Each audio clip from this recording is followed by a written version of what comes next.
नमस्कार। इंदुमती मोटिवेशनल इस चैनल में आपका बहुत बहुत स्वागत है। इस चैनल के द्वारा बहुत ही ज्ञानवर्धक बातें बताई जाती है। रेगुलर इस चैनल को भेंट दीजिए और सब्सक्राइब करके हमारा प्रोत्साहन बढ़ाइए। अगर वीडियो अच्छा लगता है तो कमेंट्स ज़रूर डालिए। आपका एक कमेंट्स हमारे लिए आगे वीडियो बनाने के लिए उत्साहित करता है और प्रेरणा देता है। अब इस वीडियो में लेकर आए हैं कौरव पांडवों के वंशजों की कथा। आप जानते ही होंगे कि इरावती और चंद्रभागा नदियों के बीच के प्रदेश को मद्र देश कहते हैं।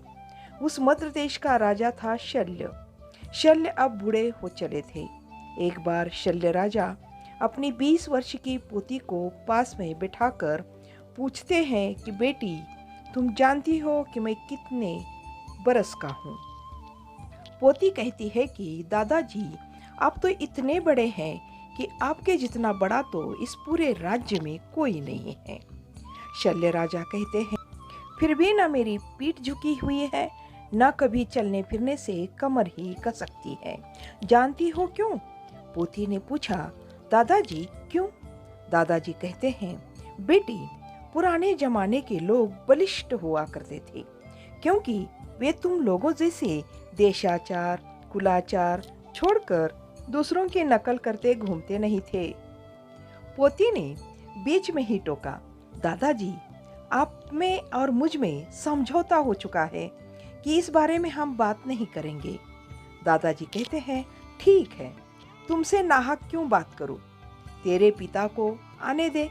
सुना है कि वह जुआ खेलने गए हैं, उसी से बात करूंगा। मालूम नहीं कब लौटेगा। 100 बार मना कर चुका हूँ कि जुआ मत खेलना। अब तक तेरा ब्याह होकर 1-2 बच्चे हो जाते, परंतु इस तेरे बाप को तो कोई चिंता ही नहीं है। इसका अगर जवाब दे तो दादाजी बहुत क्रोधित हो जाएंगे। यह सोचकर पोती हिरण्यवती दादाजी को कोई उत्तर नहीं देती है। उत्तर देते तो हिरण्यवती को पता था कि दादाजी गुस्से से पीठ पर एक धौल भी जमा सकते थे। दादाजी सोचते हैं कि बेटा जुआ खेलने गया है, परंतु सच्ची बात तो यह थी कि वह किसी और काम के लिए गए थे। हिरण्यवती को माँ ने चुपके से बताया था। माँ ने कहा था, पिताजी जिस काम के लिए गए हैं वह काम पूरा हो जाए। अगर वह कार्य पूर्ण हो जाएगा तो माँ ने कहा था, संध्या के समय होम में अग्निदेव को 2 हव्य अधिक डालेगी। दादाजी कहते हैं, लड़के वालों को 50 गाड़ी तांबा, पीतल, जेवर, कपड़े मिल सकते हैं, परंतु क्या इतनी सुंदर लड़की मिल सकती है? हिरण्यवती कहती है, दादाजी, हमारे देश में सभी स्त्रियां सुंदरी तो होती है, फिर भी क्या उसे बेचा जाना ठीक है? इसीलिए तो कुरु, पांचाल, शूरसेन, चेदी, काशी, विराट तथा ईशान्य देशों में अन्य लोग भी हमें नीचा मानते हैं। पिताजी ठीक ही कहते हैं। लड़की वालों को पूर्व देश और दक्षिण देश के लोगों के भांति स्वयंवर रचाकर जीतने वाले को गाड़ियां भर दहेज देकर अपनी बेटी की शादी करनी चाहिए।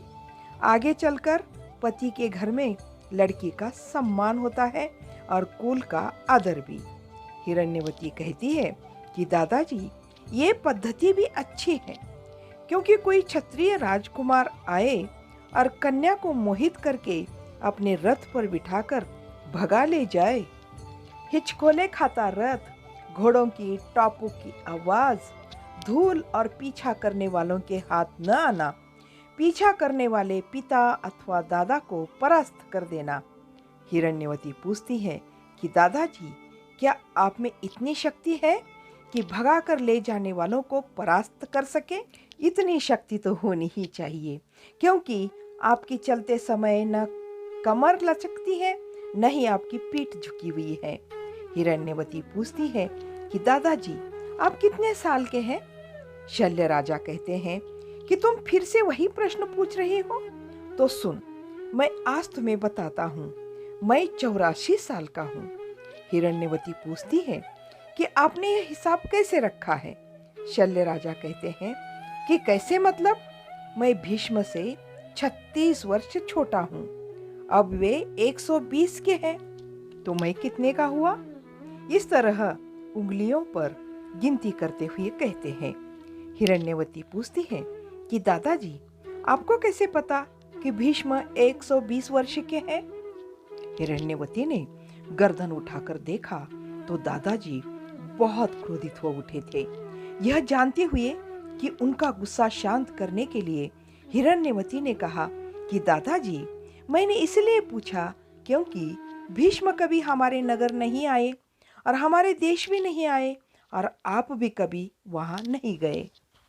इस बात पर शल्य और भी गंभीर हो गए। हिरण्यवती सोचने लगी कि दादाजी कितने बड़े हैं, पर दादा से भी 36 वर्ष भीष्म बड़े हैं, तो वह कितने बड़े होंगे? हिरण्यवती ने कहा कि दादाजी, गुस्सा मत होइए। मुझे पता है, एक बार हमारी बुआ दादी को अपने भतीजे के लिए मांगने भीष्म ये हमारे घर आए थे। तब मैं तो पैदा नहीं हुई थी, बापूजी पैदा हो चुके थे। इस तरह राजा शल्य और पोती हिरण्यवती के संवाद को हम अगले वीडियो में जारी रखेंगे। वीडियो कैसा लगा? अच्छा लगा तो लाइक शेयर कमेंट जरूर करें। नए हो तो सब्सक्राइब करें। मिलते हैं अगले वीडियो में, तब तक के लिए धन्यवाद। जय हिंद।